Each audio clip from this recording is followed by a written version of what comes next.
مقتل شاب مصري برصاص شرطة ليبيا. حادثة هزت الرأي العام وخلت الغضب في كل مكان في مطروح وليبيا نفسها. القصة دي بدأت من كام يوم لما عناصر من الشرطة الليبية داهموا منطقة أمساعد شرق ليبيا، وهناك حصلت الكارثة.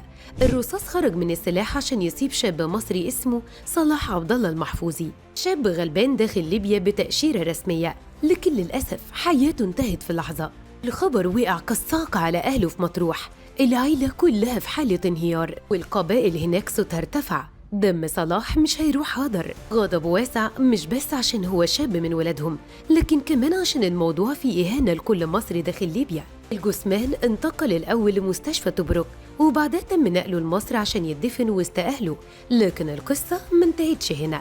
فريق أول ركن صدام حفتر نائب القائد العام للجيش الليبي أصدر أوامر عاجلة فتح تحقيق فوري، والنيابة العسكرية كمان دخلت على الخط، وصدر أمر ضبط وإحضار لعنصرين من الشرطة متهمين بالتورط في الحادثة دي عشان يتم التحقيق معاهم ويتعرف إيه اللي حصل بالظبط. الموضوع زاد حساسية لأنه جه بعد أيام قليلة من واقعة غريبة جدا في ليبيا برضه، وده لما شاب مصري تعرض للترويع بأسد من صاحب مزرعة ليبي، واللي صور الفيديو ونزله على السوشيال ميديا. يعني في أقل من أسبوع حالتين اتنين تخص مصريين في ليبيا، والاتنين هزوا المجتمع. الأولى ترويع والتانية قتل برصاص الشرطة، وده اللي بيخلي القضية دلوقتي محط أنظار الكل. اللي حصل مع صلاح عبد الله مش مجرد واقعة عابرة، ده جرس إنذار كبير محتاج موقف رسمي وشعبي واضح، لأن دم المصري مش رخيص ولا مسموح يضيع كده.